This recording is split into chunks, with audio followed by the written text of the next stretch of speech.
Hello everyone, नमस्कार. या व्हिडिओमध्ये आपण पर्सेंटेज या टॉपिकवर प्रॉब्लेम्स बघणार आहे की जे स्कॉलरशिप एक्झाम करता आणि इतर कॉम्पिटेटिव्ह एक्झाम करता अतिशय उपयुक्त आहे. So let us start exercise 25.1 from Navneet. Before going to the topic, बघा टॉपिक कडे जाण्यापूर्वी काही ट्रिक्स आहेत. जे पर्सेंटेजेस आहेत त्या फ्रॅक्शन्स मध्ये आपण कसे लिहू शकतो आणि त्याचा यूज या प्रॉब्लेम सॉल्व्ह करताना कसा होऊ शकतो ते आपण बघूया. तर पर्सेंटेज जे आहे ते फ्रॅक्शन मध्ये कसे लिहितात बघा. 100% म्हणजे 1/1, 50% म्हणजे 1/2, 25% म्हणजे 1/4, 12.5% म्हणजे 1/8 आणि 6 इंटिजर 1/4% म्हणजे 1/60. तर इथे बघा, इकडे सगळे हे काय म्हणाले, हाफ हाफ. 100चे हाफ 50, 50चे हाफ 25, 25चे हाफ 12.50 आणि याचे हाफ 6.25. तर हे आहे, हे पर्सेंटेज आहे. हे पर्सेंटेज कशामध्ये लिहिलं? फ्रॅक्शन मध्ये. जर आपण म्हटलं 50% तर आपण मग एक्झाम्पल सॉल्व्ह करताना 1/2 नी मल्टिप्लाय करू. 25% म्हटलं की 1/4 नी मल्टिप्लाय करू. 12.5% म्हटलं की 1/8 नी पर्सेंटेज 1/8 नी मल्टिप्लाय करू. Right. So we can use this percentage in the form of fraction. हे थोडंसं तुम्हाला लर्न करावं लागेल. बघा, थोडंसं एकदा लिहिलं 100चे हाफ हाफ हाफ आणि इकडे काय चेंजेस होतात आहे. इथे आपण 1/2 नी जर याला जर 1/2 नी मल्टिप्लाय केलं तर 1/2, याला परत 1/2 नी मल्टिप्लाय केलं तर 1/4, यालाही 1/2 नी मल्टिप्लाय केलं तर 1/8 आणि इकडे पण मल्टिप्लाय केलं 1/2 नी तर 1/16. तर हे असं आपल्याला लक्षात ठेवावं लागेल. 100% म्हणजे 1, 50% म्हणजे 1/2, 25% म्हणजे 1/4 अँड सो ऑन. आता इथे 20% म्हणजे ऍक्च्युअल कसं आहे, 20/100. मग याला लोएस्ट फॉर्म दिला तर काय येईल? 1/5. राईट. तर 20% म्हणजे सरळ आपण 1/5 नी मल्टिप्लाय करणार. 10% म्हणजे आपण 1/10 नी मल्टिप्लाय करणार. 5% म्हणजे आपण 1/20 नी मल्टिप्लाय करणार. 2.5% असं जर म्हटलं तर आपण 1/40 नी मल्टिप्लाय करणार आणि इकडे 1 इंटिजर 1/4% म्हणजे इथे 1/80 नी मल्टिप्लाय करणार. म्हणजे हे पर्सेंटेज आणि त्याचे करस्पॉन्डिंग फ्रॅक्शन. तर हे इथे बघा, इथे आहे इथे 2.5%. 2.5% म्हणजे इथे आपण 1/40 नी मल्टिप्लाय करणार आहे. त्यानंतर इथे 20% आहे. 20% म्हणजे इथे आपण 1/5 नी मल्टिप्लाय करणार आहे. तर अशा प्रकारे हे जर लक्षात ठेवलं तर तुम्हाला प्रॉब्लेम सॉल्व्ह करताना त्याची खूप मदत होईल आणि त्यासोबत त्याची स्पीड सुद्धा वाढेल. Right. So let us solve exercise 25.1 मधलं पहिलं एक्झाम्पल. 24% minus 6% of 16%. राईट. आता मी एक्झाम्पल लिहिते. 24% मायनस ब्रॅकेट मध्ये 6% ऑफ 16%. राईट. तर आता इथे हे सगळे मी फ्रॅक्शन मध्ये किंवा आपण इथे 24% म्हणजे 24/100 मायनस 6% म्हणजे 6/100, 16% म्हणजे 16/100. राईट. तर इथे 24/100 मायनस, आता इथे मल्टिप्लिकेशन आहे म्हणून सरळ यांचं मल्टिप्लिकेशन 96/1, 2, 3, 4 1, 2, 3, 4. राईट. ठीक आहे. मग 24/100 याला जर आपण हे केलं, डेसिमल मध्ये लिहिलं तर आपण इथे काय 0.24 मायनस. आता यालाही पण आपण किती झिरो आहे, 1, 2, 3, 4 1, 2, 3, 4 नंतर डेसिमल पॉईंट. राईट पासून काउंटिंग करायचं. राईट. आता इथे आपण काय करू, इथे यांचं सबट्रॅक्शन करू. 0.24 मायनस पॉइंटच्या खाली पॉइंट घ्या 0096. राईट. इथे काही नाही म्हणजे 0. तर इथे काय येईल, इथे आपल्याला मिळेल 0.2304. So our final answer is 0.2304. Let us solve next example. Next example काय ते बघू. A school had 1000 students in the year 2016.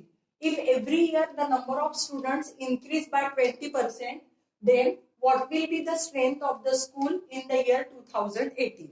तर 2016 ला किती स्टुडंट आहे? 2016 ला त्यांचे 1000 स्टुडंट आहे. मग every year the number increases by 20%. 20% म्हणजे आपण काय पाहिलं, 20% म्हणजे 1/5. राईट. सो 2017 ला किती इन्क्रीज होतील? इन्क्रीज किती होतील ते ते आपण बघू. 20% ऑफ 1000 म्हणजेच 20% म्हणजे किती 1/5 into 1000 right. So what do we get here 200. म्हणजे 2017 ला किती इन्क्रीज झालं 200 नी. म्हणजे टोटल किती झाले टोटल हे 1000 प्लस हे 200 म्हणजे टोटल 2017 ला टोटल विद्यार्थी जातील 1200.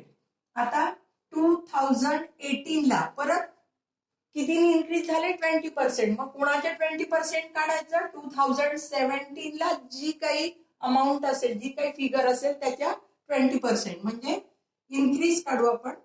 पहिल्यांदा किती इन्क्रीज झाले म्हणजे 20% म्हणजेच परत काय किती मी 1/5 of 1200. So what do we get आहे 5 to 10 आणि इथे 240 राईट.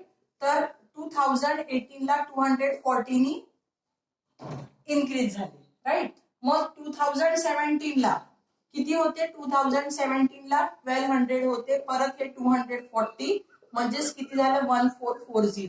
म्हणजेच बघा इथे दरवर्षी 20% नी इन्क्रीज झालं म्हणजे तुम्हाला असं एकदम सरसकट काढता येणार नाही. दरवर्षी कितीनी ते स्टुडंट इन्क्रीज होतात ते बघायचं. मग ओरिजिनल मध्ये ते ऍड करायचं. मग परत याचे 20% काढायचं. मग 20% आल्यावर परत जे आधीचे आहेत त्यात हे ऍड करायचे. म्हणजे इथे काय मिळेल strength of the school in the year 2018 ला किती राहील 1440.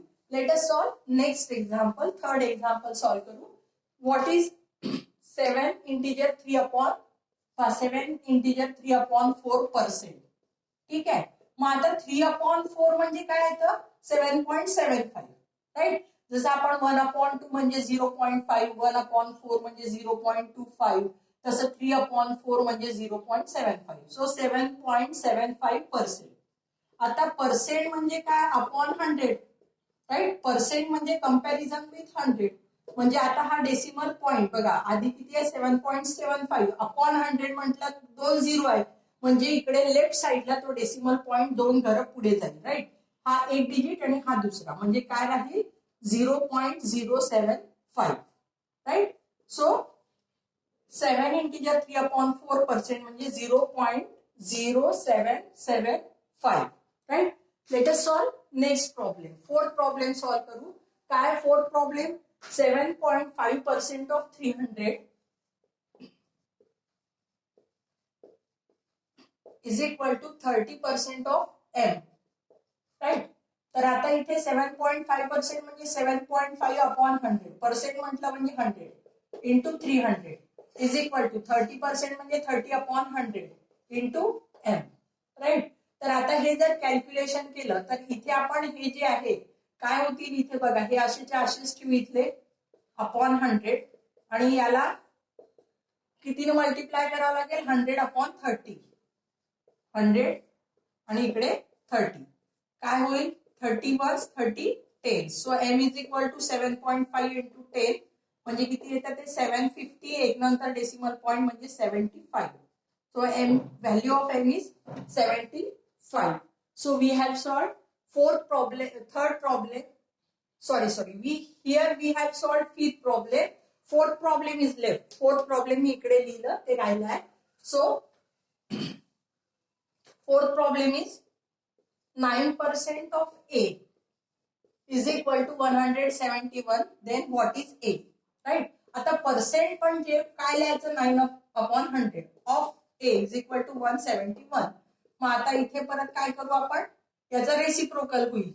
So 171 into 100 upon 9. आता हे बघा इथे 7 + 1 8 8 + 1 9 म्हणजे this number is divisible by 9. So 171 divided by 9 किती येईल इथे 90 राईट. सो 9 months आणि इकडे येईल 90 right. So here we get 19 into 100 म्हणजे किती ए ची व्हॅल्यू 1900. हे सॉल्व्ह केलं आपण फोर्थ प्रॉब्लेम. फिफ्थ प्रॉब्लेम आपण आधीच घेतला आहे राईट. आता सिक्स्थ प्रॉब्लेम बघा. It is also very easy. 2 integer 2.5% of 5 litre right. आता इथे आपल्याला 2.5 राईट. तर तुम्हाला ते पण मी सांगितलं 2.5 म्हणजे किती, तरी पण समजा ते लक्षात नाही आलं तर बघा परत दुसरा एक सांगते. 2 वेळेवर जर नाही आठवलं तर 2 2 4, 4 + 1 5, सो 5/2%, राईट. 5/2% म्हणजेच कसं 5/2 डिवायडेड बाय 100, राईट. म्हणजेच मग कसं होईल आहे ते 5/2 इंटू 1/100, राईट. सो 5/200. मग याला परत लोएस्ट फॉर्म दिला की 1/40. आता याला खूप वेळ लागतो, राईट. म्हणून मी तुम्हाला आधी सांगितलं होतं की 2.5% म्हणजे आपण ते काय घ्यायचं 1/40. पण इन केस जर तुम्हाला ते आठवलं नाही तर तुम्हाला हे सगळं करावं लागेल. नाव 1/40 इंटू 5 लिटर. आता लिटर आपण मिलीलीटर मध्ये करू. समजा जर ऑप्शन मिलीलीटर मध्ये असतील तर आपण मिलीलीटर मध्ये करू. 1 litre is equal to 1000 millilitre. So 5 litre is equal to 5000, right. So 5000 divided by 40. 40 was 40, right? So here we get 42's 80 आणि इकडे परत 45. So what do we get? 125 milliliter, right? So 2.5% of 5 liter म्हणजे किती राहील? 125 milliliter, right? Let us solve 7th problem. काय 7th problem? 1 kilogram of washing powder costs ₹40. The company decides to offer 12.5% of the cost powder free.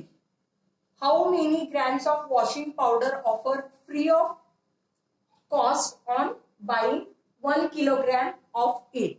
पहिल्यांदा त्याचा अर्थ काय ते समजून घेऊ. 1 किलोग्रॅम वॉशिंग पावडरची कॉस्ट आहे 40. कंपनीने डिसाइड केलं की 12.5% कस्टमरला फ्री द्यायचं. मग 12.5% कोणाच्या? 1 किलोग्रॅमच्या, right. So 1 kilogram is equal to किती?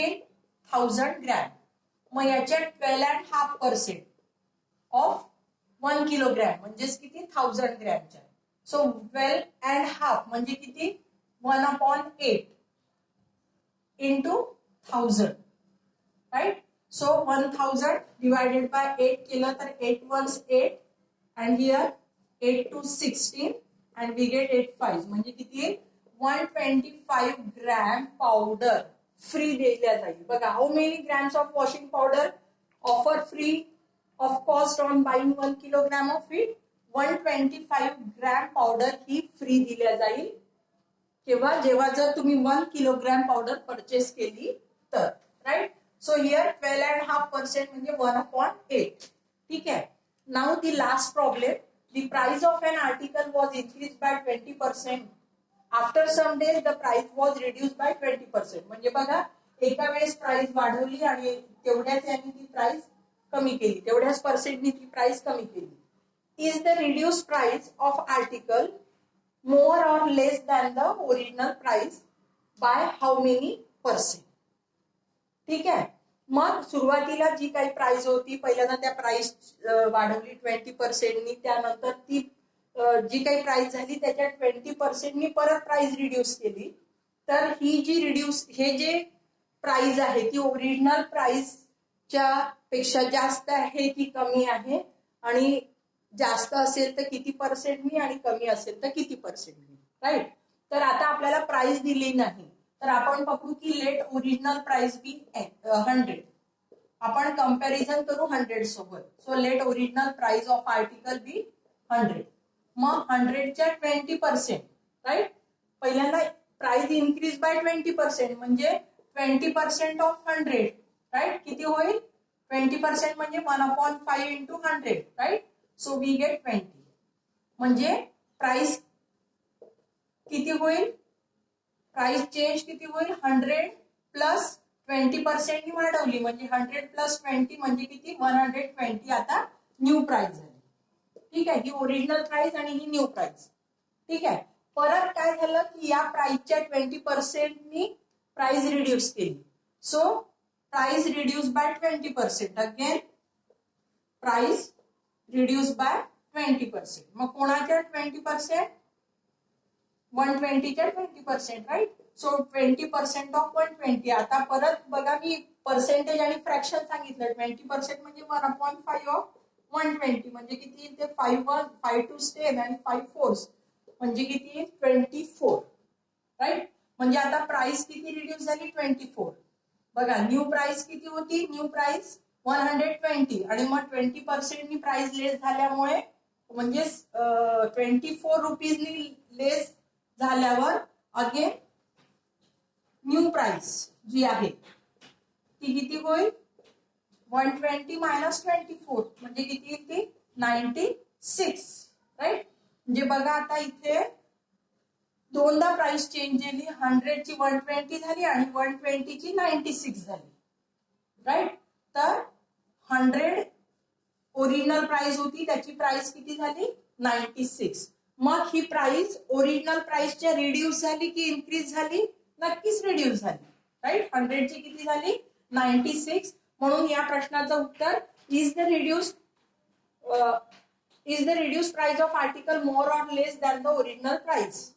तर ही जी रिड्यूस प्राइस आहे that is less than the original price. मग नेक्स्ट क्वेश्चन आहे बाय हाऊ मेनी पर्सेंट. तर 100 ची 96 झाली. मग प्राइस किती रिड्यूस झाली, इथे आपण म्हणू पहिल्या प्रश्नाचं उत्तर रिड्यूस दॅन ओरिजिनल प्राइस. ठीक आहे, ओरिजिनल प्राइस. मग कितीने 100 ची 96 झाली म्हणजे 4% नी रिड्यूस झाली, 4% less. Right. So this is the last question. जे चॅनलवर नवीन आहे त्यांनी नक्की सबस्क्राईब करा, कारण अशा प्रकारचे व्हिडिओ आपण दररोज घेऊन येतो आहे. थँक्यू.